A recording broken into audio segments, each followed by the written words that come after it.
we, Jim Baines, perhaps is I'm showing up expecting him, late? I have not heard, but Dr. Liberatory will not be with us tonight, that's all I know definitely. Great. Very good. And Lucas, did you know Oh, about the special? I'm sorry, Lucas is not here, he emailed me today as well. So Lucas, Dr. Liberatory will hopefully see Jim. Okay, great. All right.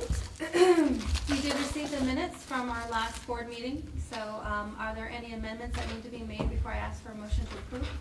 I was not here the last board Are you meeting. listed as an attendee? Mhm. Oh, okay.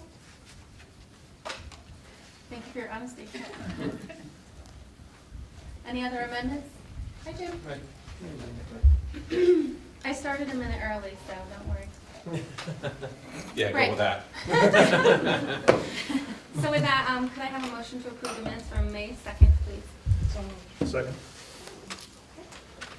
Jane moved, John seconded, all those in favor? Any opposed or abstentions? Abstentions? Jessica abstained because she wasn't there. Those minutes are confusing. All right. Adjustments to the agenda.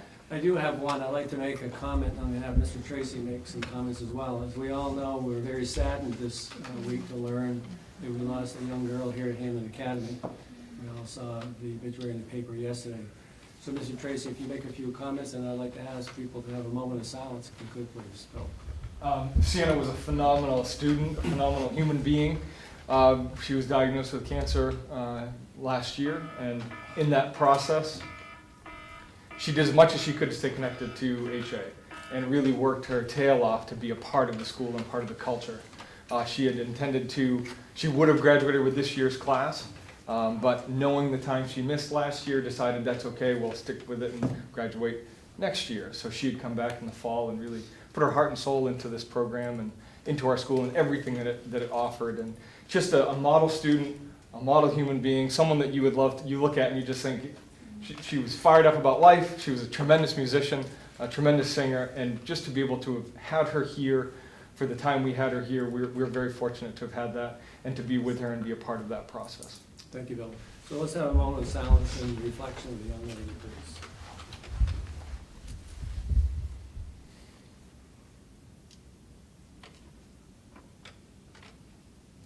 Thank you very much. I also experienced a loss. We had a faculty member looking at Barb, she'll know who I'm talking about. John Plord was a school health coordinator in this district about 12 or 13 years ago. John and I go back to the times in the county where we refereed together. He taught here at Hampden Academy, retired a couple years ago. His son passed away Saturday at 38 years old. He was diagnosed with pancreatic cancer about 6 months ago and lived a terrible life for 6 months. It kind of struck me Sunday when John called me. He said to me, he said, Rick, when I walked out the last time I saw my son, I prayed on the way home he'd die. I mean, it's just amazing. It's really gut-wrenching. Thank you, Karen. Excuse me. We send our sincere condolences to both families and to the Hampden Academy family and community as well, because I'm sure our teachers, faculty, staff, and our students are suffering right now. So, with that, I'll welcome anyone to address the board if they'd like to do that. I don't think anyone signed up. I don't think we have anyone. I do not have a report, so we'll go right into personnel. Under resignations, I do have two to report this evening publicly. Angela Pratt, Weatherby School, and Karen Boynton is retiring at Wagner. Angela Pratt is actually going to another school district to be a curriculum coordinator, so those two people are moving on. We also have two nominations, if you reference your agenda notes. In the first area mathematics teacher here at Hampden Academy, Matthew Allen. You can see that Matthew will graduate this weekend, is it, Matthew? Yes. And second, Harry Edge at University of Maine, student taught at Bangor High, also has been extensively involved at the college level in tutorial roles. His salary per the prescribed contract is $33,150. I ask for your endorsement, Matthew Allen, mathematics teacher at Hampden Academy. So moved. Second. Any discussion? All those in favor? Okay, Matthew, welcome, congratulations.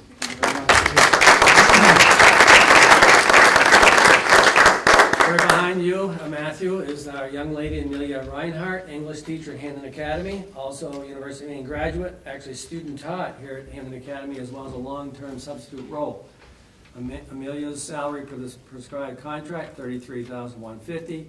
My recommendation for your approval, English teacher at Hampden Academy, Amelia Reinhardt. So moved. Second. We have several motions, and Jane second. Any discussion? All those in favor? Okay, Amelia, congratulations and welcome.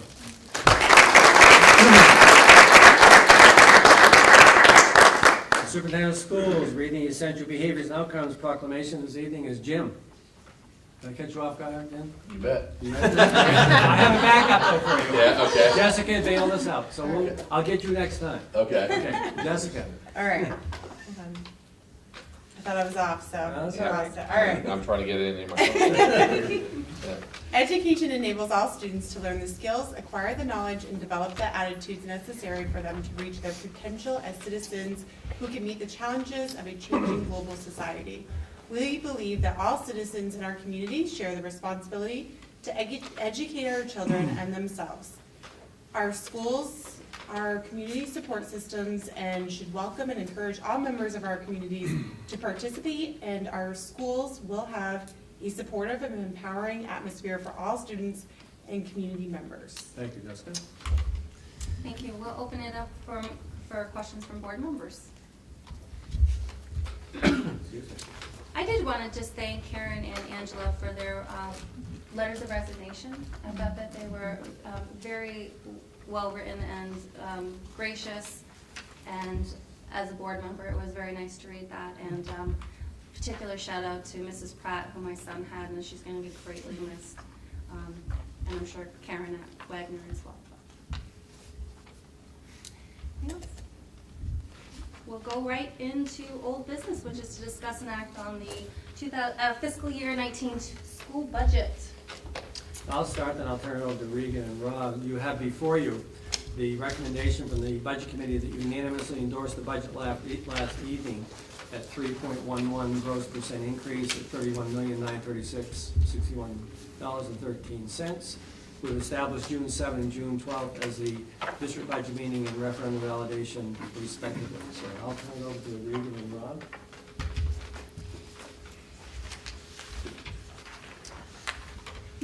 Put anything up on the screen first? Excuse me. You know, it's one slide.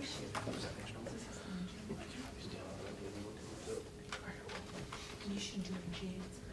Right?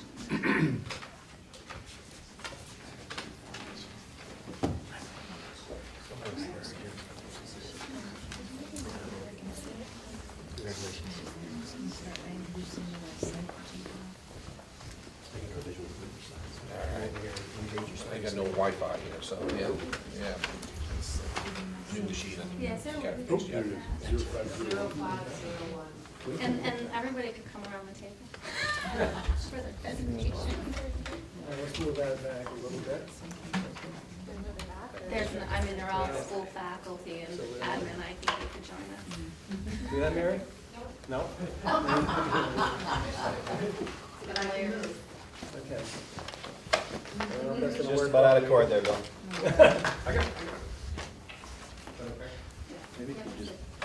You guys all see it?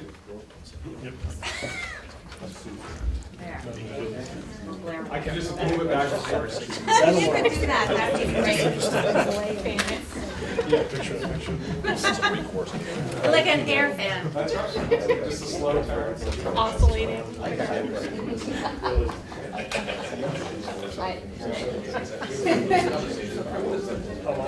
Yeah, okay, so to get started tonight, I just wanted to let everyone know again that we do have all of the budget information that we are sharing at our budget meetings available online. The way that you get to this is that you go to the RSU 22 website homepage. You go to the About Us tab, and we have budget information as one of our options. You'll see that all of the FY19 information that we've been sharing is listed by meeting date, And you can go in, click on the tab, and pull up all of the documentation that we both pass out and share through the TV. So I invite people to do that, and if you have any questions about information that you're seeing or that you've heard in a meeting, please don't hesitate to reach out to either Budget Committee members or us at the central office. We're happy to help. So to introduce the budget this evening, we are going to have a PowerPoint that we share. And let me go ahead and get it started for us.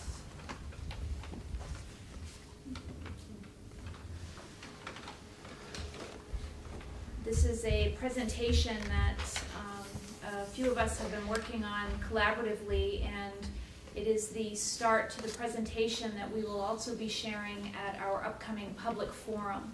That will be held on Monday, June 4th, and we would invite all members of our communities to come out and hear the steps that we've taken in the budget process, what our outcomes are, and certainly share any questions that people have, feedback, perspectives, and we certainly would like to have that joint venture as we move to the district budget meeting. So with that, I will turn it over to you, Rob, and Thank you, Regan, and thanks to the Budget Committee members. As you saw on the website, there were 5 workshop sessions. I believe yesterday's information will be up online tomorrow, so it's been fairly instant information as far as transparency goes. At last night's meeting, we went down through and read and endorsed recommending board approval of Articles 1 through 11 and discussed the transfer of allocated fund balance as well as the transfer to capital reserve fund.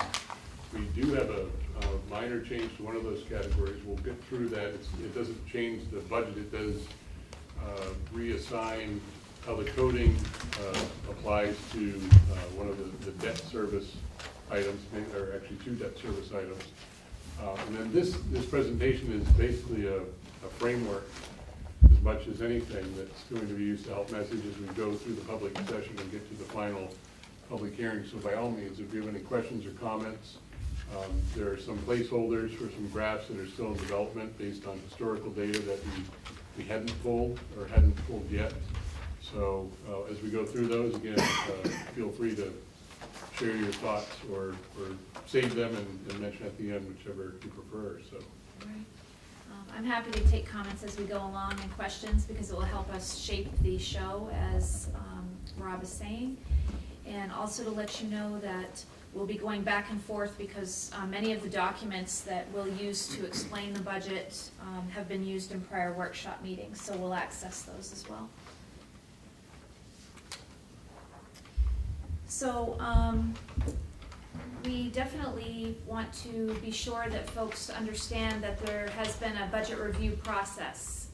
We've had substantial committee review of the budget this year, going to the degree of not only article by article, but looking inside each of those articles, opening the hatch, as it were, and taking a peek at what's inside and making decisions on line by lines. School administrators have presented budget recommendations to the budget committee. There was time for the administrative council to receive questions, to ask questions, and to be involved with some of the important perspective sharing that really only they have with those folks that they work with so closely at school. So we've made sure we've had time for that involvement. Our first budget committee meeting was held on April 3rd. 5 meetings were then scheduled between April 10th and May 15th. And here we are at our May 16th to have you look at the budget and hopefully endorse what we've come up with. The Budget Committee will continue to move forward and host a public budget forum on June 4th, as I said a bit ago. And then we also want everyone to know that all Budget Committee meetings have been open to the public, of course. They've been videotaped, so you can find those links and watch those meetings. And we have had very strong board member attendance, and we thank you for that because it helps with the involvement. Here are a list of our meetings that we have had and intend to have. You'll see that on Friday, May 25th, we will be sending out one of our quarterly publications, the Link 22, and that will detail the warrant articles that will be present at the district budget meeting. So people should look for that in their mailboxes. On Monday the 4th, we'll have the public budget forum right here, so plan on coming to that if you're interested in hearing more, asking questions, or sharing perspective. And then Thursday, June 7th, we'll have the district budget meeting also here, but not in the library. We'll be down in the gymnasium for that meeting, where we will have a district vote on the budget to move it forward to our validation referendum, which will happen on Tuesday, June 12th. Was it intentional to put that on the primary date? Yes, Yes. it was intentional. Yes. We are hoping for strong voter turnout. We would like to encourage people to take the time that it does to come in and weigh in on the budget. It's really important for us to hear from you through the voting, and we would like to have people go as informed as possible. So please be sure you're asking the questions you need before you're getting to the booth.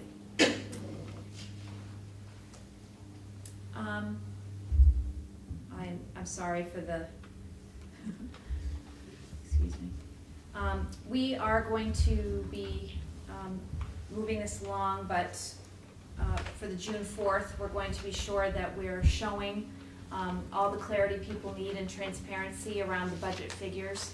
We have had a state allocation increase this year of $203,415. We did have a reduction in state agency client money in the amount of $25,000, and I can speak to state agency client and how we draw that down. We have local earned revenue that came in less than last year. We've had many one-time funding sources that have been no longer present in our budget this year. So that effect has been a loss of $287,379.02. And we are moving forward with an unallocated fund balance of $440,000, just as we did last year. When you say an unallocated fund balance, you mean the contribution to the budget from the unallocated fund balance? Correct. Yes, correct. So let's talk about how those numbers I just reviewed came to be. The ED 279 is the funding formula playbook that comes from the state and assigns to us all of the different ingredients that will make up our state allocation figure. On our ED 279, we were able to garner $130,436 increase over last year's state allocation, plus we received additional funds for a regionalization incentive of $72,978. Of course, that application was just recently approved, and so that we now recognize that got us to the $203,000 total. You might be wondering how state agency client revenues get projected. State agency client money comes from the state to help the school district pay for students who are wards of the state and attend or reside in our community. These students at times attend RSU 22 schools, and when that occurs, we're able to receive state agency client funding. But if these students reside in our district and need to attend alternative programs because they need to have different services than RSU 22 can provide, then the funding follows the student. So we project that based on enrollments and based on projections that we get from institutions that we work with for residential treatment or living. And this year we've projected that we will pull down less money from state agency client than in the past. Earned revenue and E-rate. Nate, would you speak a bit to E-rate and some of the projects that would qualify and what we can expect in the future around that? Sure. So we've been able to tap into the E-rate federal funds to help upgrade some of our networks this past year. And it looks like they're gonna continue to offer that for the next couple of years. I don't know how much longer, so it's something we're gonna wanna tap into. And what that basically does is, it helps supplement the cost of these hardware upgrades for networks in our schools. And so we were able to upgrade this past summer the networks at both Weatherby and McGraw at 60% federally funded, and I think it was 45-ish to the local, so it was good. Thank you. Yep. So the E-rate program is a federal program, and it is anticipated that we will begin to see a falling off of E-rate subsidy. So we are looking to pay close attention to that in future budgets as well. IRS interest is reimbursed, and certainly as the amounts of interest that is reimbursed shift, our budget has to reflect that. And so the changes this year just simply reflect the amount of reimbursement we expect to get based on the new calculations. Our local revenue is down 287,000 and some change, and that is due to some one-time revenues, such as we had almost $60,000 in pre-K funding. We had a one-time Honeywell energy efficiency rebate that came through. So we certainly will be moving forward and thinking about ways that we can look for revenue streams that will be more consistent, or certainly do offer us the bonus of a one-time. But for this budget year, we're not seeing that it's there for us. We did have the Coke contract come online, and that's going to sustain itself for several years, so we're looking forward to that.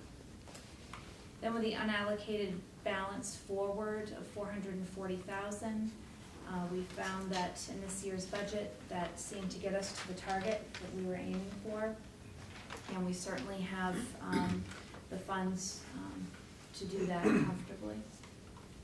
Anything you'd like to add, Rob?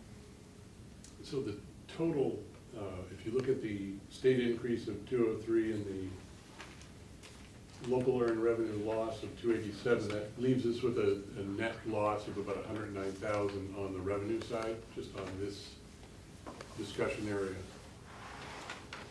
So would you like me to pull up the sheet? Sure. Okay.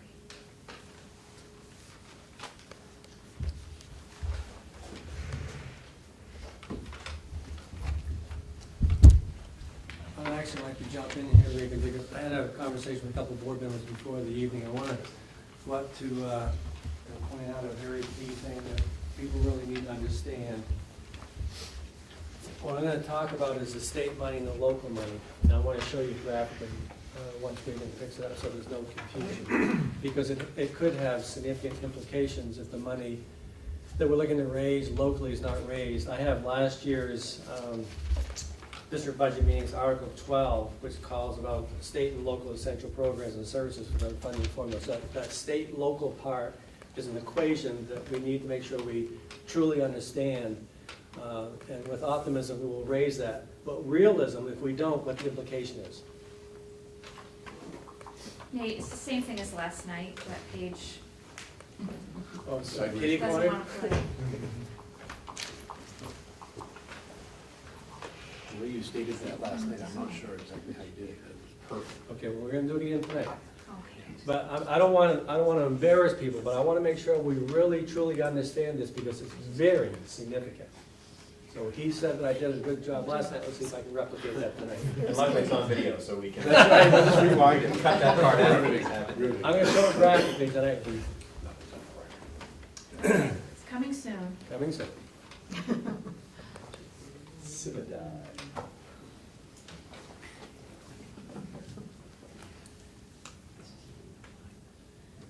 Okay, Okay.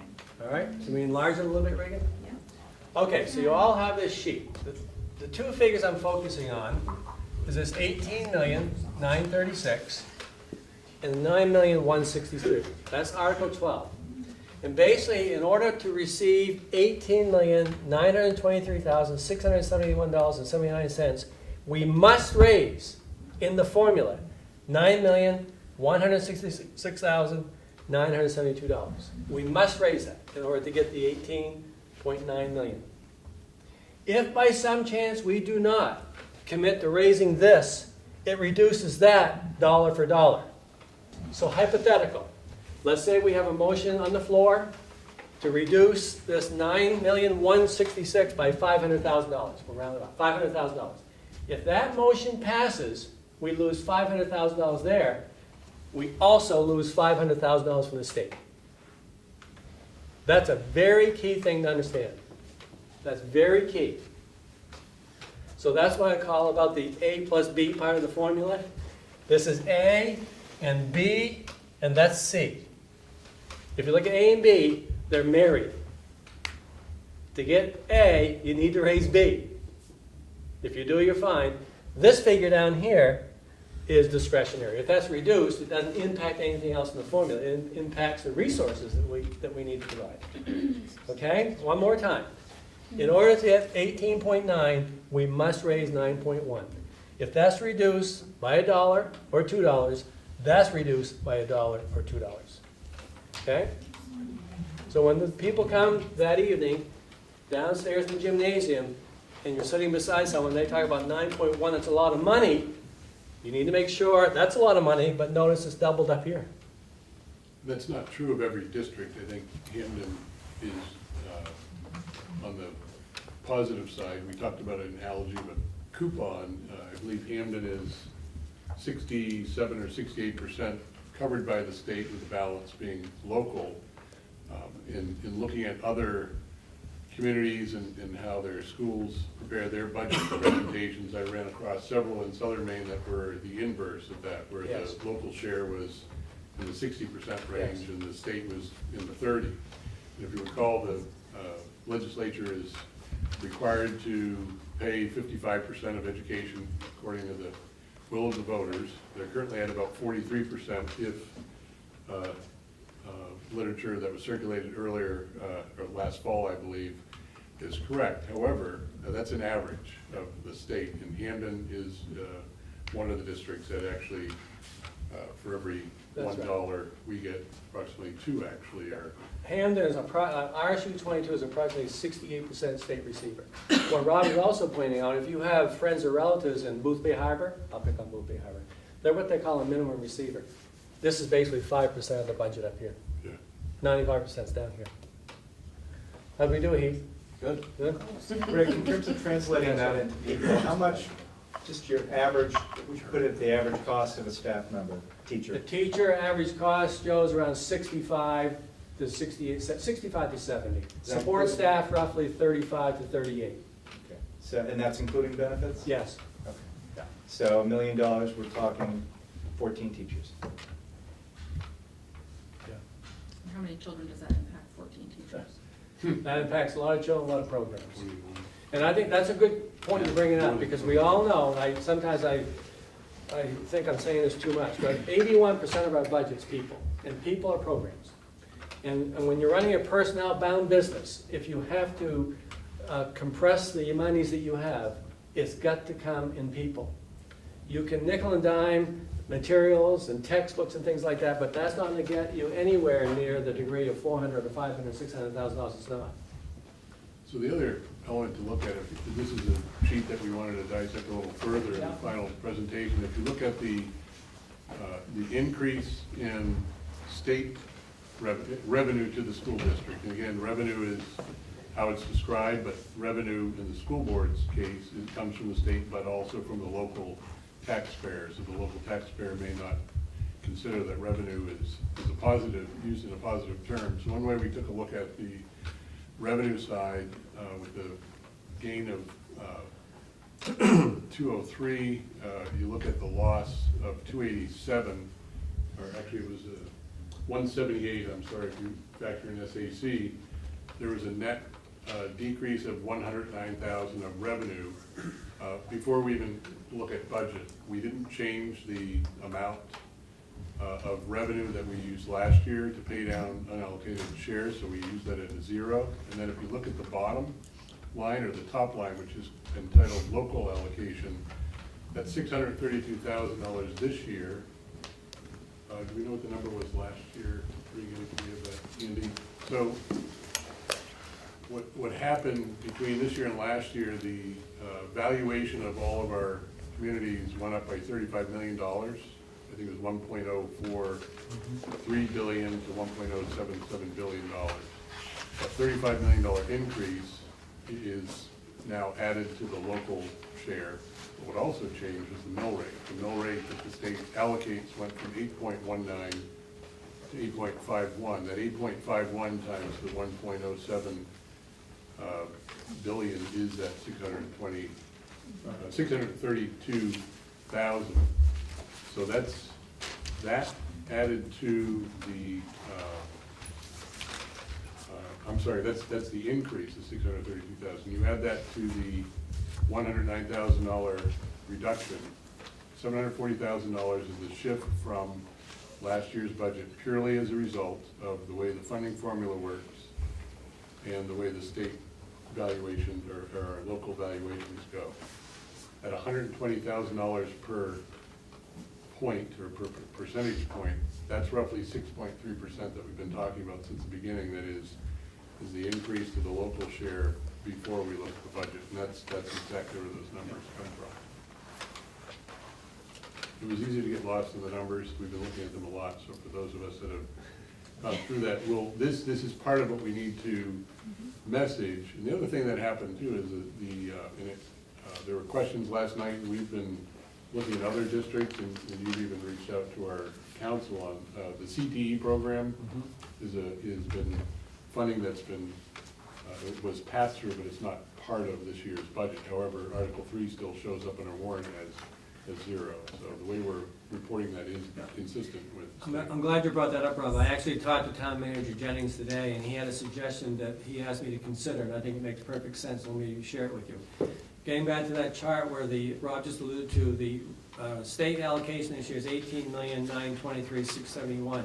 He would like to see an asterisk there that basically says that's reflective of loss of revenue on CTE. So people know the revenue is lost right there. So equally lost there, then the expenditure is not there. So I'll consider that that makes perfect sense. It doesn't alter the composition of the budget whatsoever. So just be, yeah. Can I just make an observation? Because Regan, when she started, asked us to keep in mind that this is a kind of a run through of what our public presentation will be like, and I feel like we're jumping ahead a little bit and possibly stealing some of her thunder, but also confusing people in the public. So I would recommend that we go slide by slide and elaborate on some of that stuff when we get to that spot, as to not confuse the general public. Or me.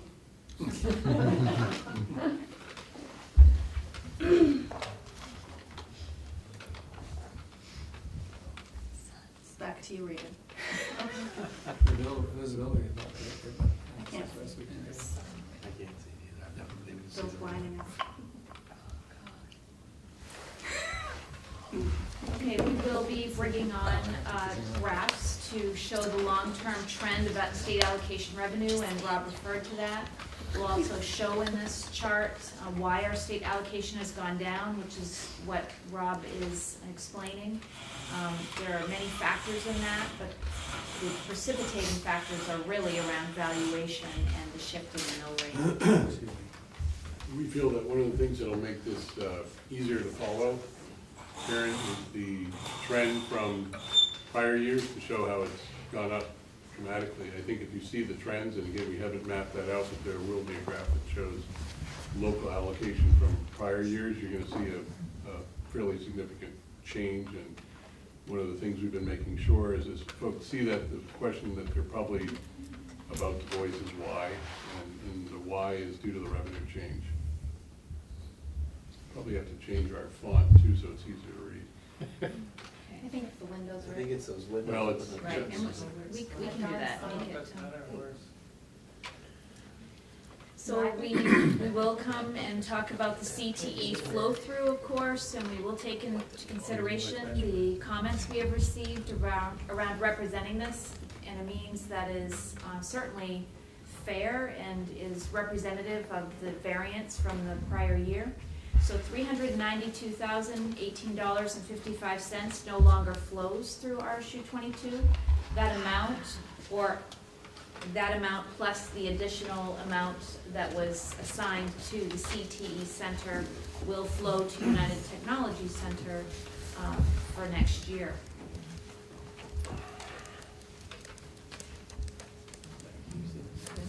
This is the revenue change discussion that Rob was just alluding to around the amounts by which our revenue stream has changed and the reasons why. It's articulated there below the table that the shift in state allocation is really combined with the loss in the earned revenue, and it refers to the $109,000 figure that Rob shared earlier. And it does outline the mill rate increase to 8.51 that resulted in a $35 million increased valuation. And it mandated an increase for all of our communities to pay additional funds this year. And the two items are equal to 6.24 increase.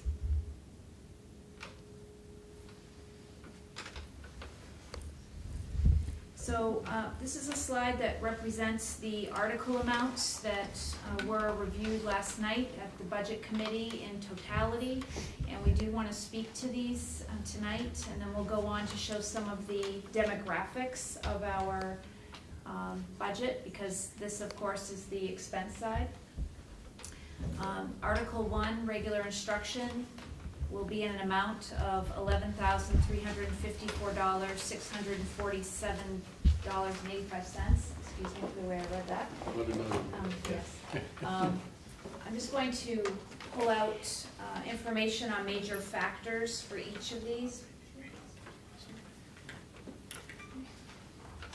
Regan, while you're getting those out, Yes, could this slide be updated to show the variance from prior? yes. Good feedback. Thank you.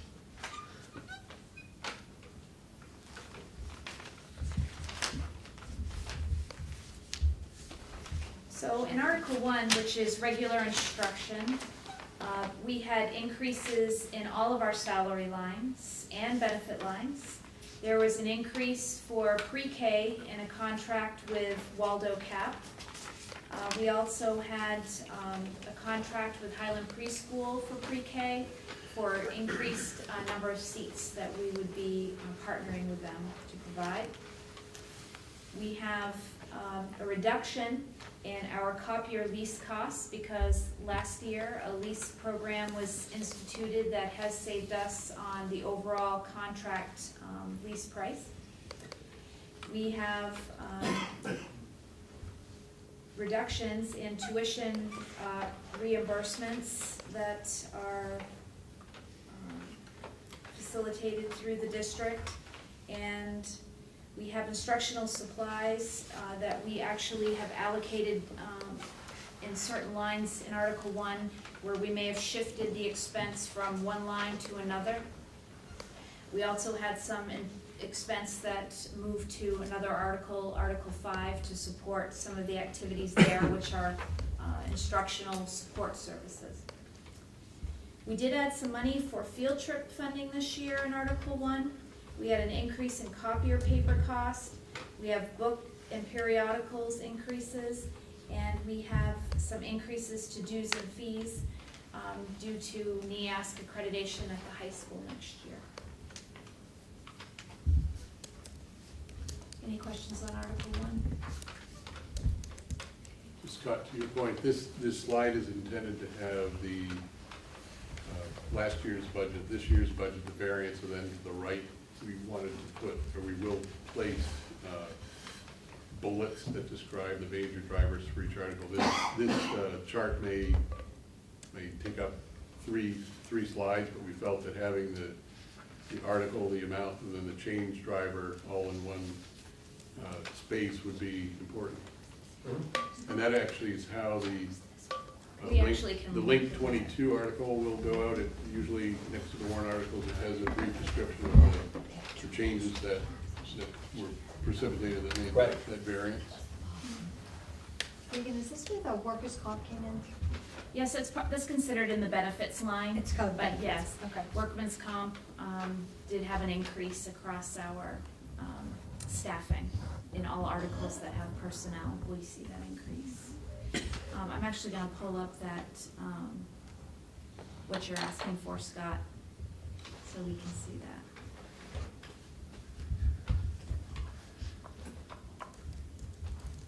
Okay. When we get to Articles 9 and 10, we will have an adjustment this evening that Rob has spoken to already. So Article 2, we have had increases in costs to special education for salaries and benefits for personnel. We also had ed tech positions that needed to be added to the budget this year because last year, the year we're in right now, we had to bring on the staffing and hadn't budgeted for it. Then we also have a couple of situations that I spoke of last night where we had personnel in our spreadsheet, but when we went line by line, we noticed that the spreadsheet links for those personnel were not importing the value of their salary. So those links were fixed and every single one was checked by hand by Trish, our accountant. So thank you, Trish, for all that effort. And we know now that we have the accurate picture in Article 2. Any questions there? Article 3 is CTE, and I'll zoom in on this a little more so people can see. Of course, that's 0 because the funding is now flowing directly to UTC. So would we include then, Rick, if you're gonna put an asterisk at the Yes. income side, there would be another asterisk here to demonstrate that we don't actually have a loss of, we're not gonna be spending $392,000 That's Correct. correct. fewer, That's because correct. we're both not spending and not receiving. Yes, sir, that's Correct. correct. Yep, Zero sum. that's exactly right. The only thing we have to expend, Scott, is- which would be on the transportation line, is the transportation. I think it's about $50,000, if I remember correctly. Yes. Yep. Article 4, other instruction, includes co-curricular lines. We do have some increases for personnel in those lines, and we have some basic increases for some supplies that we provide for co-curricular, and stipend amounts certainly increase each year if the person filling the position is a continuing assigned personnel to that position. Article 5, student and staff support, that was the article that we discussed most recently last night at our meeting.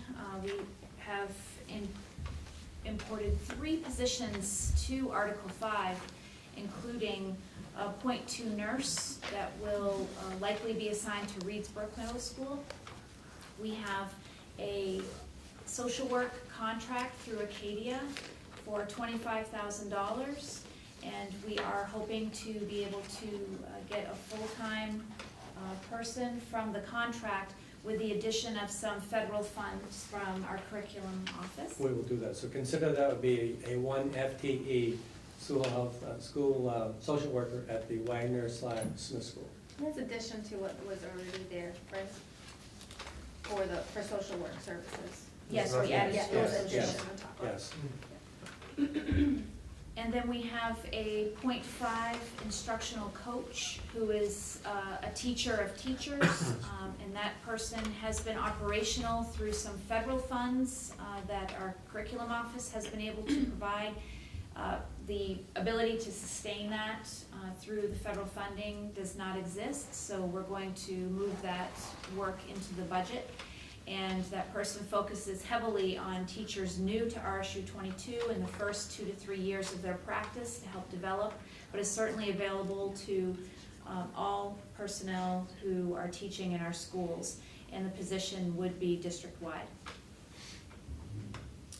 In addition, there are many personnel positions in Article 5, librarians, guidance counselors, nurses.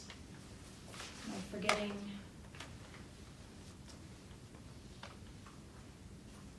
I'll come back to that, but those positions all have salary and benefit increases, so that's what you're seeing in Article 5. Article 6 is system administration. We did have a reduction in system administration going into next year.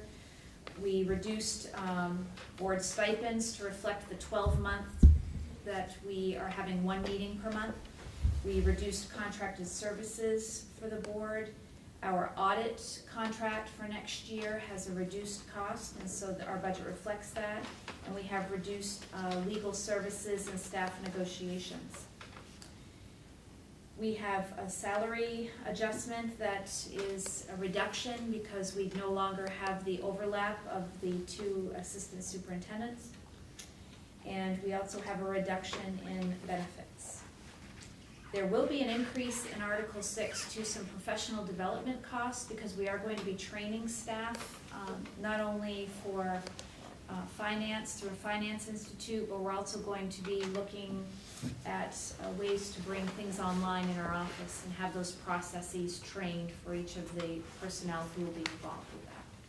Do you envision that being like a one-time expense for that training? I'd call it a one-phase expense. It might be multiple days, but certainly it's a compact amount of time. But I mean, 1 year? Is Yes. that- Yeah. So basically, we're looking to modernize the central office and so far as how we process purchase orders, requests, rather than using the old hand copy. In the perfect world, this will all be streamlined to have it modernized. Can we Yes, yes. sign warrants electronically through the system? Good question. Rapidly. Right. Article 7, school administration. We do see that the increase in this article is solely due to salary and benefit adjustments with our folks. And we did have some folks who had shifts in their benefit packages, and so this is a reflection of those adjustments. Article 8, transportation. We had an increase in our SEER bus contract for next year, an increase in our contract with RSU 63 to transport tuition students to our building from their area. We have projected diesel increases due to the price per gallon creeping up.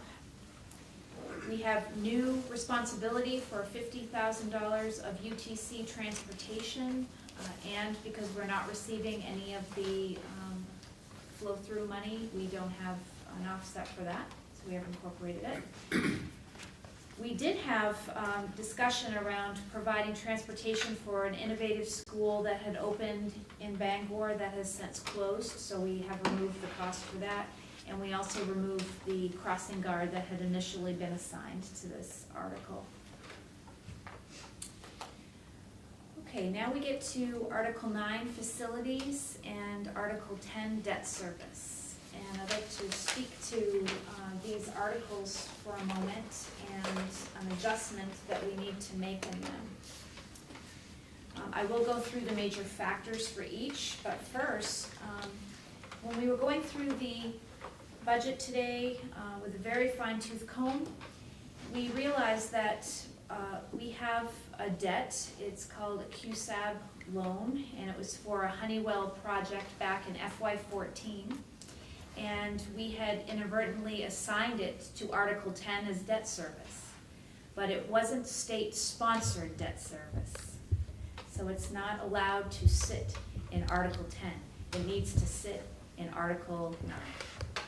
So it doesn't change the bottom line of our budget at all, but it does require that we add $50,295.18 to Article 9 and subtract that same amount from Article 10. Can you say the amount again? 50,000? $50,295.18. 2.9, right? Added to 9. Added Okay. to 9 and Take away from 10. subtracted from 10. Yep. And it was just simply a categorical assignment that we needed to adjust. So Article 10 is strictly state-sponsored? Correct. Yes, it is, Jim. Basically, your mortgage on Hampden Academy, Smith School, Reedsbrook, and so on. Trish, anything you'd like to add about that? Okay. Any questions on that? I'm a little naive, so I forgive if this is a silly question, but why wouldn't that error have been picked up on the audits? I don't think in the past that that assignment had been made, and we're going to go back and I certainly see what look you're at that. But if it had, then that's a question we can ask them. I see. So Jim, getting back to your question, which is a good one, that's where we hope, with some optimism, we'll see an increase in that when we receive great news from the state to support the McGraw-Weatherby project, because that'd be a state-approved project. And we should know that in the next 4 or 5 weeks. If it's not, then that becomes local, that gets back into that facilities category again then. For example, when we built this school is paid by the state 85.1%, 14.9 local. That's why it's important to get on the state list. So when you receive the warrants this evening, if you do indeed move forward with ratifying the amounts to go to the district budget meeting, then you will see that that adjustment has been made on those warrants for you to sign. It's an accurate figure. Okay, so let's talk about Article 9 and what we see in there. We have had decrease in electricity costs, and a considerable reason for that is our replacement of LED lighting across the district, so we did account for that. We also have had a decrease in number 2 fuel pricing, because going into next year we will be using LP substantially with our energy efficient project coming online. And we have locked in for propane at $1.45 a gallon for 2 years. We've had a decrease in custodial maintenance salaries because of transitions between positions, and we did account for that. We also had a decrease in the associated benefits for those moves.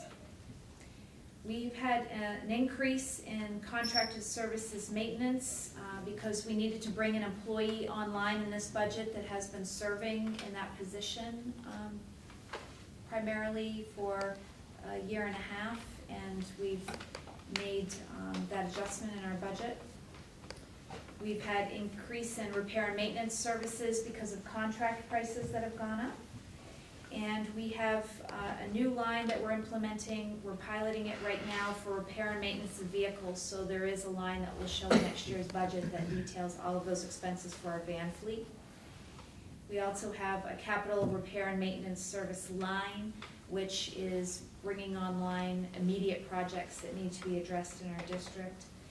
And we have an increase in principal payment for a repair bond. And we did make a reduction yesterday for our capital outlay. We had increased that by $17,000, and we've decided that because we haven't received the scoring on the Weatherby McGraw project, we're going to live with the budget that we have in that, about $25,000, and plan to use that for any planning we need to do next year for the project.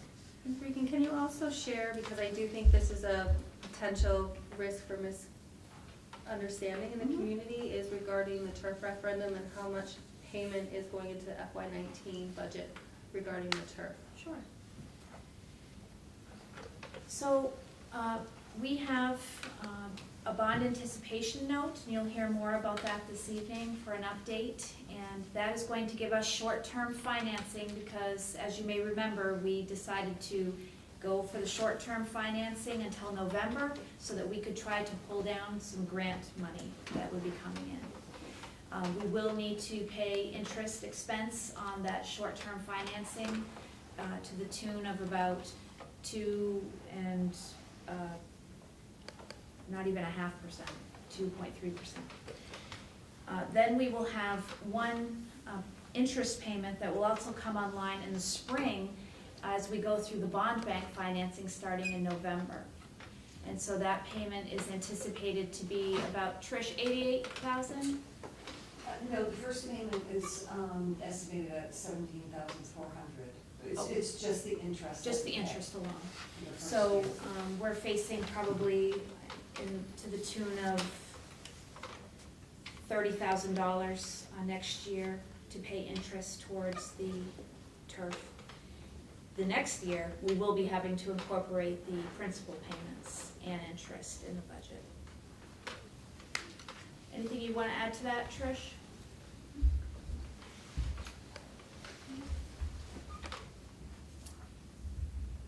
Debt service, you can see there, certainly the reduction in debt service is due to the fact we're paying down the debt and we have lower interest.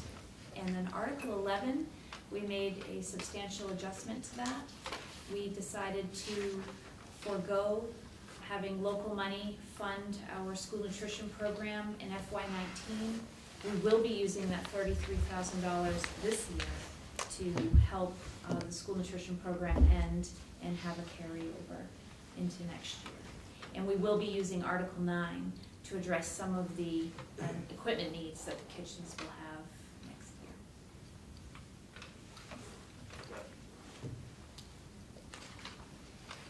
Anything like that?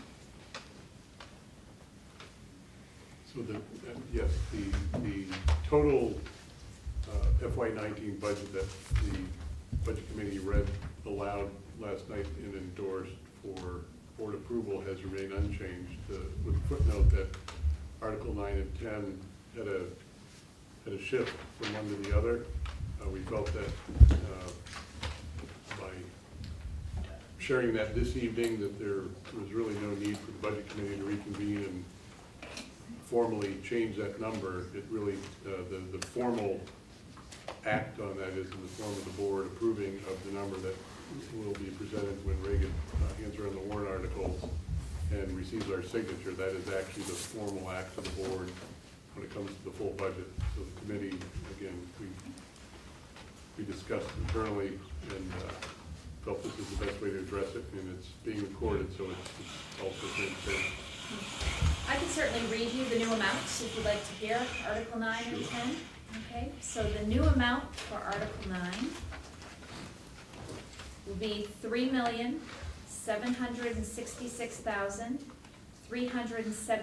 $3,766,378.10. And the reduced amount for Article 10 is $3,000,000. I just need to check, I have the wrong copy here, I'm gonna have to tell you that in just a second.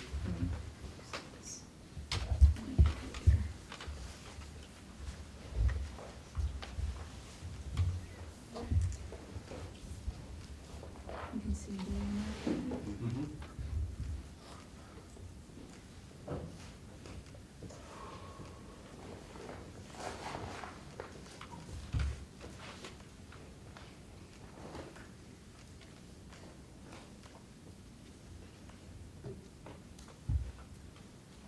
So we have, I think you took Article 9 and subtracted. Yeah. okay, that's what I, 370 something, Okay. or What happens when you 370. use your Good calculator? thing we have some people paying attention. 14 credits. that's it. That's doing this live. A million Right? here and a That's million there. transparency right there. Good job, Julie. This is how we do it. That's a tutorial right there. With that envisioned map, I bet my kids could do There this in you their go. heads. Well, I do have it correct here. I just was looking at the wrong line when I looked up.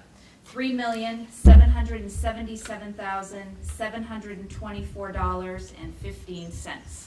And that is all accurate on the warrants. Good double check. Absolutely. So Rob and Reagan, does that bring us to a summary there? So that is a summary of exactly what you see. So Rob, at this point, I believe, unless you have other directions, we're looking for the board to endorse the Right. recommendation you have before you. So we would say the Budget Committee has unanimously endorsed the 2018-2019 school district budget. Thus, the committee recommends endorsement of the Board of Directors of the 2018-19 budget of $31,936,061.13 at a gross increase of 3.11%. Furthermore, we establish our district budget meeting of June 7th and referendum validation of June 12th.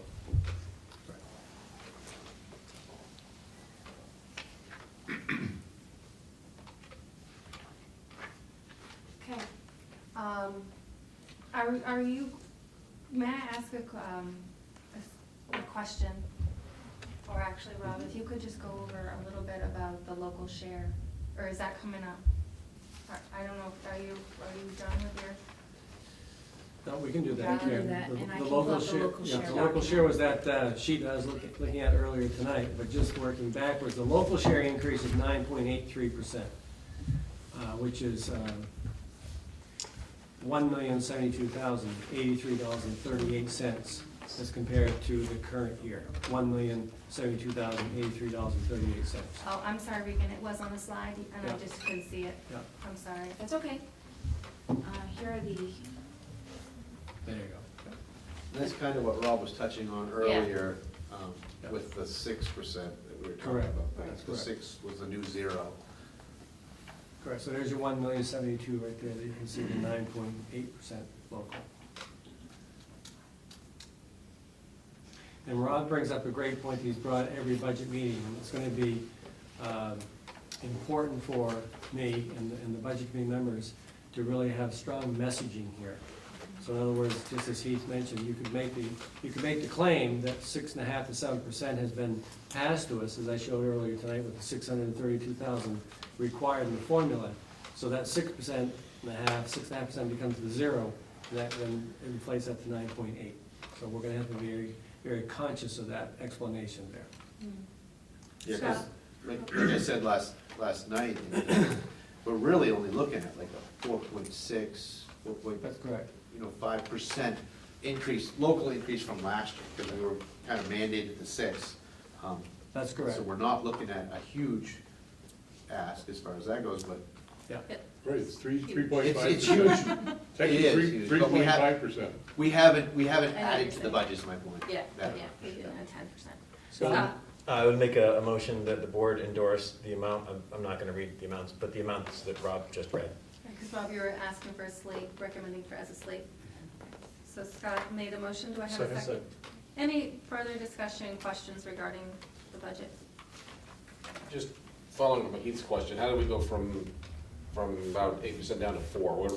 I missed something there. Well, to Rob's point with the state coming in with the local assessments at 6%. So we're starting off at 6%. The 6% was a 0. To have the same exact budget that we had a year ago, we had to have a 6% increase local. Follow that, follow what I'm saying? Jim, that's the $632,000 figure that I pointed out tonight that we must raise. So out of the gate, we were mandated or given a roughly 6.5% thereabout percentage increase within the school funding formula. Well, it also includes the loss of the one-time revenue as well. It's actually $741,000 decrease in revenue that That's results in a 6.3% increase, if you will, that is supported by the local assessment. And then on top of that, there's another 3.5% that's a result of the expenditure increases. Mhm. And again, the messaging on the CTE pass-through, it was asked that we identify the increase by comparing it to last year without that number. However, out of that 392,000, 50,000 in transportation costs actually came back to the district and are now in our transportation art. So it's not an apples to apples, and again, we're still seeking input from our legal counsel and MSMA, and how are the other districts reporting out that CTE number, because it's sort of a one-time removal. It's been in every prior year, except for the districts, as it turns out, that offer CTE in their district, in which case they had no change, Right, which that's is, right. Those are regions, that's Yeah. correct.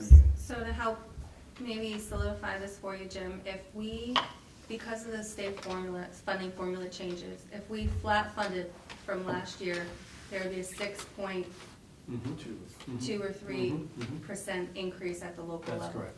That's correct. If we flat funded. So just, I guess, kind of the chase, when this is gonna go to the voters, they're gonna see what percent of an increase there? 9.8. 9.8? Yes, Okay. that's correct. And that will be the Yeah. breakdown by Right, town. yes. For what comes from the local. That's correct. Right, That's okay. correct, Jim, yeah. And that's kind of what I see as a problem, is they're not gonna know why. Right, yeah. They're just gonna see that. So I wonder, I mean, this is a perfect illustration, if everyone on our board can't even articulate it well, the public certainly won't be able to, so I wonder if this is something we could pick up with the community relations meeting. I think we need And to. really We have to, I mean, work we've had a pretty successful strategy of the frequently asked questions kind of documents and releasing that information and getting conversations started via social media or by regular, actually speaking to people. And that kind of thing needs to happen again, where we get those questions, what are the most important salient questions, and get good answers written up and put that out there. That was, I think, an effective thing, and we didn't do that until after the first vote failed, right? Oh, yeah, that, Yes. and we didn't do it particularly We did well with the last resolution time. of the, what For the budget. would we do if we received additional Right. money that we weren't sure we were going to get? Right. We focused really entirely on that one item Resolution. last year. Yeah. So what I would suggest is, first, let Reagan finish the framework. We actually have it storyboarded out. It made a lot more sense late this afternoon with the handwritten material. I think with some of the other historical information, the bullets that were outlined at each of the workshop meetings that will be next to each of the articles, we first looked at, and many communities have done this, and I think that's where the messaging will help as well, is they looked at first the change in the revenue side, explain what that meant to the local change, and they looked at the expenditure side. And by doing it in that fashion, you're really showing that, there really is the sink and the sword issue, and it's not entirely due to spending more. It's actually partly due to spending more, it's partly due to not receiving as much. And actually, part of that revenue piece, a big part of it, is the increase in property values and the change in the state mill rate. Yeah. But I think, I'm gonna be the first to admit here, this is gonna be we're gonna be very conscientious of this task before us, because we're all exactly right. When people ask, what's the local increase, 9.8 is the answer, okay? And we'll have to work backwards from there, like we're talking tonight, to hopefully explain that Right. very well. But still, like a lot of people, as you well know, come on, just give me the end result. What is it? 9.8, okay? Right. Right. So there we go. And if we take the budget and they say, okay, well, flat is 6.2 local share, well, I want that down to 3. Well, then we're losing dollar for dollar. That's right. And that's where the issue. Right. That's right. Right. And we've also taken, many other communities have, and we will have a graph that shows the impact at a valuation basis of what it means in actual dollars. Because most communities have shown, if a home is worth 100,000, or the property's 100,000, 150, or 2, they showed that meant $32 a year, 60, or whatever it was. I thought that was helpful as well, because if you get lost in percentages, I mean, you look at some of these numbers, if you spread that out across the valuation, it's hard to know, what does that mean to me if you're focused just on the percentages? Great. Oh, Wally. Last year, if I remember correctly, the second time around with the budget, we had that extra question. What did you think about this? Yes. Advisory question? Are we gonna do that that again? Yeah. And maybe refine it, because I think, actually, didn't we decide, Reagan has used that this year. if we'd asked one of those a little differently, we might have been able to evaluate more information just in the way that was asked. So we'll work certainly with the communications It's our intent to do that. committee to make sure that we've truth tested those questions so that we can actually, because there's that just right, is that just right trending one way or the other, so. Any other questions about the budget or comments? Because we do have a motion on the floor. Just one, if you do want to get community relations involved, that community relations meeting is exactly 7 days before we vote, the public votes on this. I don't think 7 days is going to be nearly enough time to get the word out, Almost obviously. seems like you're gonna get information out ASAP, Yeah, especially just. I would push out the suggest we dates. set an earlier date on that meeting. Good point. Can there also be like an anecdotal in link 22? When you list all that stuff, but it doesn't really mean a whole lot unless you've been to a whole lot of these meetings. I mean, it really Yes. doesn't. But if you explained it Yeah, anecdotally, what you did before, yes. that might be helpful to trigger people to have the right thought going in. You're right, Jane, we're gonna have to be extremely conscious of this, and we're gonna have to really, I hate this term, but dumb it down, really make it, like I did tonight, make it very understandable for people to comprehend that. It's gonna be an art for us. To do a lot of comparisons and throw out thousands Oh, and yeah. millions of percents, that really doesn't, Yeah. No, it doesn't. Yeah, it doesn't help the average person. And, people look at That's right, 9%, and that's What right. what is the actual dollar at the end of the year? They're What's not the gonna- change it's to not my gonna fly. community? Yeah, Yeah. that's right. Absolutely. Well, we've had very poor turnouts we've had more budget meetings than we've ever had before, and the least amount of turnout as far as citizen turnout. Probably had 6 or 7 Total. various individuals total at all the meetings. I They were mean, probably the same one. somewhere overlap. You Yeah. know, it's a good point. It's a very complicated animal, and it was complicated this year even further by the change in how the funding formula works. Mhm. Although we did have, we tried to balance the positive, negative, positive as you flow through, and again, that will read better as you look at the framework. It may not have, there's a lot of information that's plugged that isn't there, but one of the statistics, I think, was the difference between, we talk about, well, the state changed, but on a percentage basis, if this were a coupon, do you have those numbers in front of you, Regan? I mean, it's still, it went from 68% state to 67% state, so it's not, it's still a pretty good, for every dollar that's spent on education, 67, or actually, you have the numbers, what was the change? Well, this current year, we're receiving 68.69% from state allocation, and next year it's 67.54. Right. I guess maybe part of the messaging, it's maybe counterproductive, but, it's basically kind of pressing the point that not only, this is pushed by the state, but the state, based upon the increase in the local value, has decided that they're capable of affording more. That's correct, no, And that, that's a good point. That's a and good point. and that we need to be taking on our greater share compared to other communities that, pay more than we do.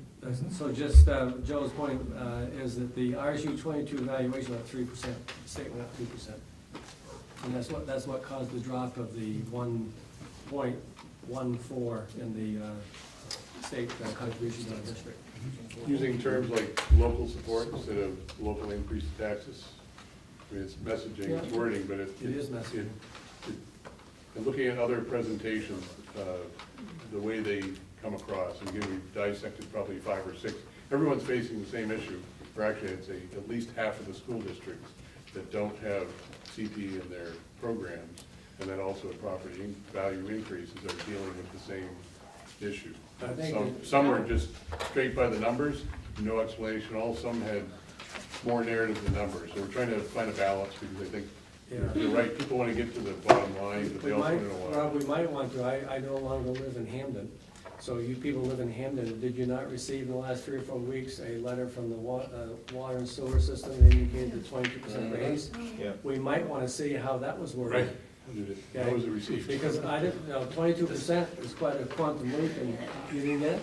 I'm not on Maybe you're not on water. It's explained quite a bit, all the different expenses and what's the big things that have been going on and, what's needed. and- It still stings when you get it, though. Yeah, I mean, when you, What, was it just water increase? it was a number of issues, all of which. But Wally said you didn't remember, get yeah. I got one.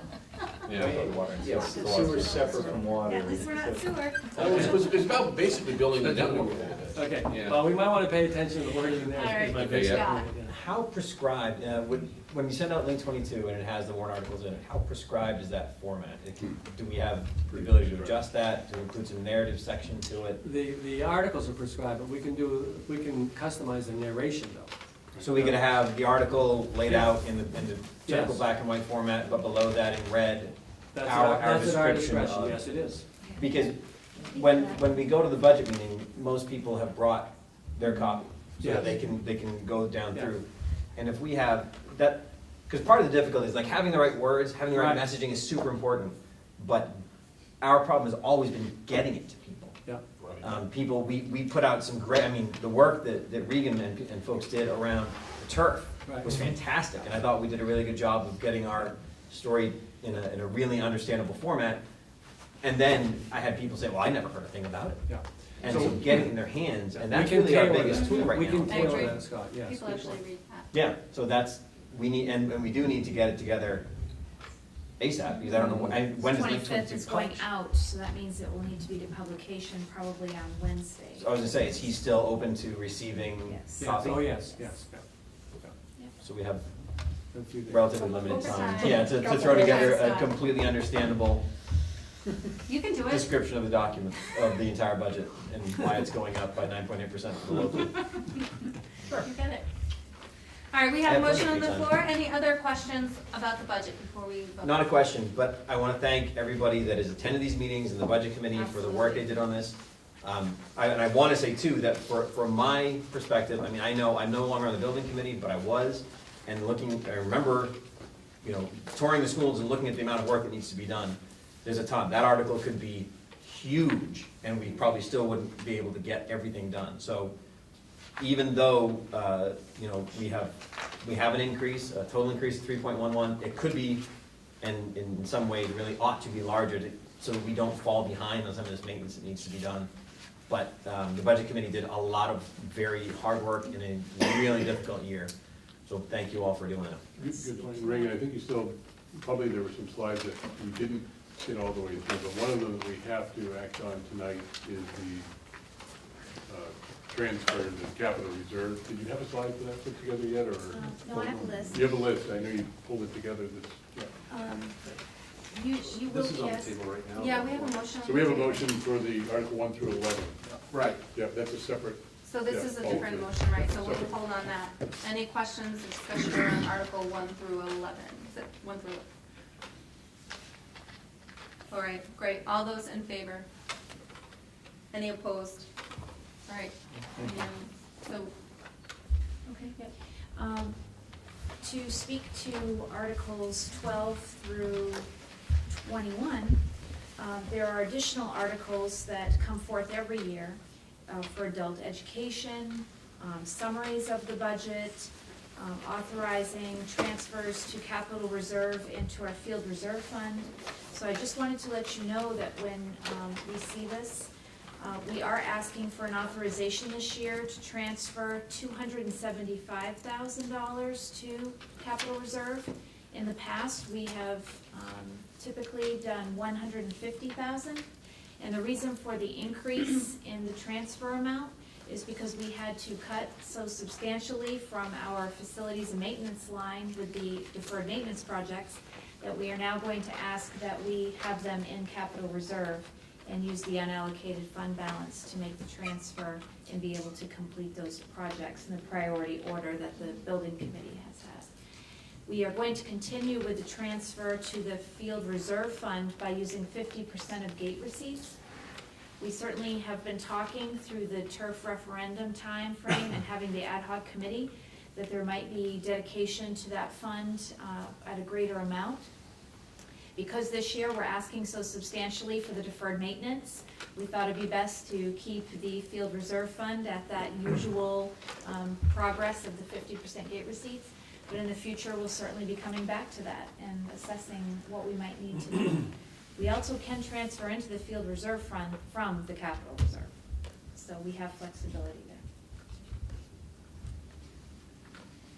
so do we need to vote on those articles? I think that you will need to be signing for those, so I think it would be important that you hear the amounts and that you are aware of the adult education and the reserve. I think in years past, we actually read those aloud and To the motion? did a motion as read, and then voted independently. We did 1 through 11 of the slate, and I know we did the capital as a separate, so I think we have to go through those. That's a So- good idea. So we're all set with 1 through 11. Okay, I'll read Articles 12 through 21 in a succinct manner so you can hear the amounts. Article 12 is to see what sum the regional school unit will appropriate for the total cost of funding public education pre-K through 12, as described in essential programs and services. And the total appropriated amount is $28,017,664.94. And the total raised and assessments by municipality would be $9,166,972. Article 13, to see what sum the regional school unit will raise and appropriate for annual payments on debt service. That would be $487,239.92. Article 14, to see what sum the regional school unit will raise and appropriate in additional local funds, which exceeds the state's essential programs and services model. It's $2,321,809.18. And we have that article because the EPS formula does not cover all of the expenses that are inherent in pre-K-12 education. Article 15 summarizes the proposed school budget, and it is to see what sum our RSU will authorize to expend beginning July 1st, 2018 and ending June 30th, 2019. And the recommendation is $31,936,061.13. Article 16, to see if the RSU will appropriate $72,000 for adult education and raise $36,000 as the local share. And we did review adult ed at one of our prior budget workshops. Article 17 authorizes expenditures of grants and other receipts. And it is simply an article that's asking if it's okay for us to do so if they are received. Article 18 authorizes a transfer to and expenditure from the Capital Reserve Fund, and the RSU would be authorized to transfer up to $275,000, as I just spoke. And if you're interested in the projects, we have reviewed these in Article 9, but we do have a list of those. Article 19 authorizes a transfer to and expenditure from the School Athletic Facility Capital Reserve Fund. In addition to the amounts authorized, the school board will be authorized to transfer up to 50% of the gate receipts from RSU athletic events during the 18-19 fiscal year. Article 20, shall the United Technology Center, Maine Vocational Region 4, have an operating budget as approved by the cooperative board, and we do have a representative on that in Allen, beginning July 1st, and the amount is $2,651,076.57. And Article 21 authorizes the adult education budget for the career and technical region. There is an adult ed portion for CTE in the amount of $323,782.10. And if you have an interest in seeing the language for any of those articles, they'll all be forwarded to you as you sign, so you certainly can review those yourself. So I'd like to ask for a motion to approve Articles 12 through 21 as read by Regan. So moved. Second. Any discussion or questions? All those in favor? Fantastic. Thank you. I would like to say, reiterate what Scott already said in terms of a sincere thank you to the Budget Committee and Rob for your leadership on this. Nobody knows, I think, how many hours you've put into this and really know much more than any of us probably combined on this topic. And Regan and Trish for your leadership and efforts that you pulled all these numbers together and continue to answer our questions over and over again with so much patience. Just to highlight that point, Karen, if I may, I don't want to put Rob on the spot. I know he can handle the pressure. But at that district budget meeting, when questions are asked like we're talking tonight, it would be very powerful for Rob as a layperson on the board to be able to stand up there and make those comments versus, I'll gladly do that. But as a superintendent of schools, my message and Rob's message is received in different ways. So that would be very important as we're trying to wordsmith things tonight to explain that to people in the audience. Because if you've never been to a district budget meeting, usually we're looking at 150 to 225 people approximately. So on the messaging piece, we were up till the 11 and a half hour, just getting the numbers crunched on this because of all the deep dives in each article compared to prior years and partly due to the way the state funding formula changed. So I'd like to take Scott and others up on really continuing. We said our work is not done until budget's passed, but I think we still have now to turn those numbers into meaningful messaging. Again, the framework is there. I think half of the work will be apparent when Regan finishes getting all of that data dumped in there in a way that's, again, a lot of it's graphical, but it takes more time to create that than just to throw the numbers out as you saw tonight.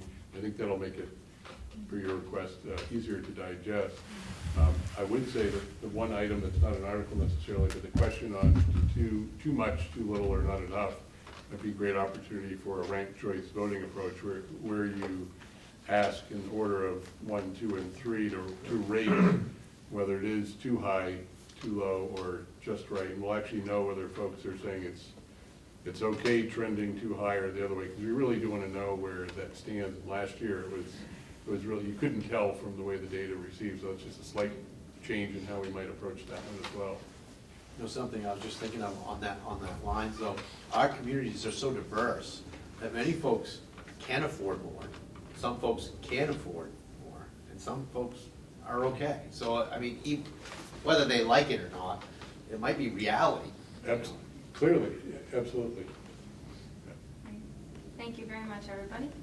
We'll go into the, We actually have substantial signing we need to Yeah, it do. was. do you want to take a break to do that? Or Well, go into the end? We can do it at the end, just as Why long don't as we go all into know. board anticipation note, and then we'll circulate and sign while everybody exits?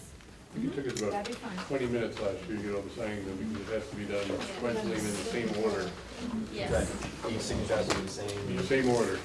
And I go really slow just to piss Jane off, because it's my, she gets built up in front of me. That's a personal thing for me. So Go for sit on the bond, end. so we're not breaking it, I mean, you guys can. Yeah, if you want. But bond anticipation note again? Yeah. Okay.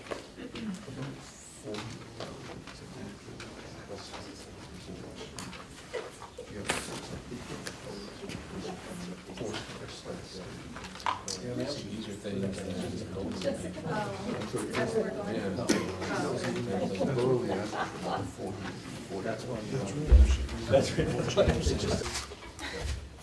Say action, Rob. I'm not correcting anymore. I don't want to hear any That was frightening. Skeetuck gallery. Okay, yesterday, we had a bid opening for the bond anticipation note.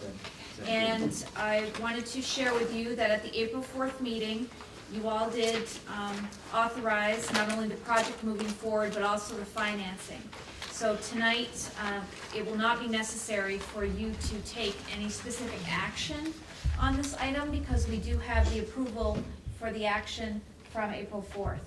But I do want to talk about how the bids came in and some clarification that the Finance Committee has asked for today from the participants who submitted bids.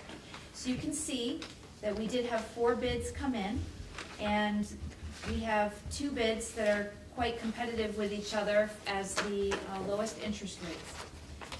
What we are seeking is clarification, and I have spoken with legal today about this.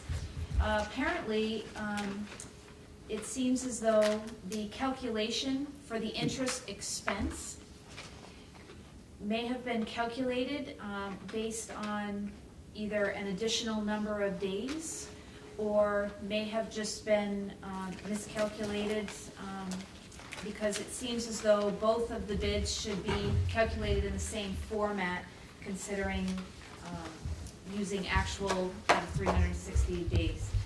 So we are seeking to get an answer back around that, and once we do, we will be awarding the bid to whichever lender is certainly coming in with the lowest interest expense to us over the period up until November 8th, when we'll move to the bond bank financing.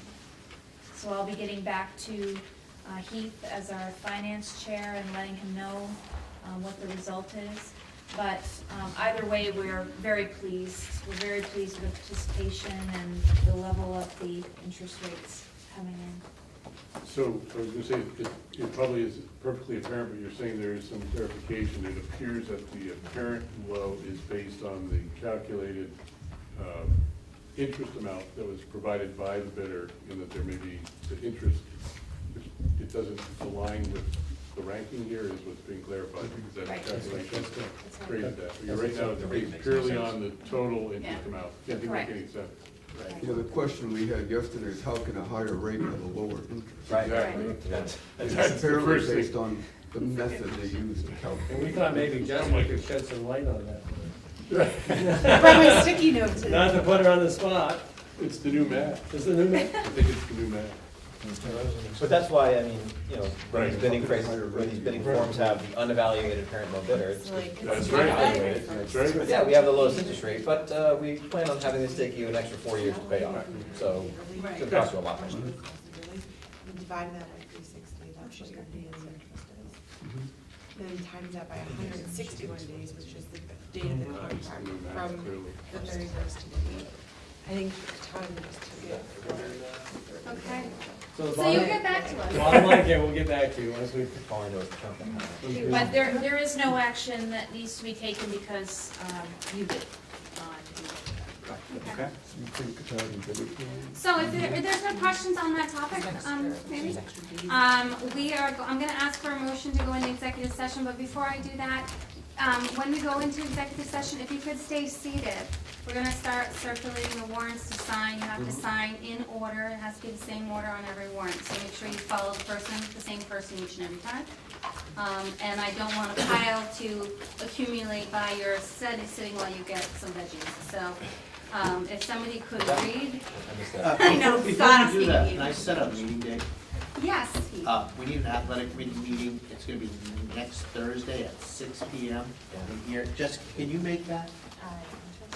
It's right on your calendar too, Heath. Oh, you already put it in there? Yeah. Oh, okay. 6 p.m. Okay, so I'll set, all right. And Scott, what about the community relations? Yeah. You're good? We do. You wanna send something out tomorrow, Scott, or I can have Gloria do it? Well, I think Yeah, we just say that's I think that's the, I mean, unless we want to talk about community relations, trying to set something up. I'll have Gloria send out the. Yeah, I got it. It's gonna be during the day. There's no way I can do an afternoon. Got it. there. Tomorrow Okay, morning. I'll take care of that. Morning, yeah, morning is fine too. Yeah, 7:30, 8 o'clock, something like that's fine. They're actually one question down. Great, so can I ask for somebody to read the motion to go into an executive session, please? Which is in our notes. Yes, I've got that. I move that we enter into executive session to discuss a legal matter according to 1 MRS section 405 subsection 6E. Second. All those in favor? Thank you. Also, Karen will let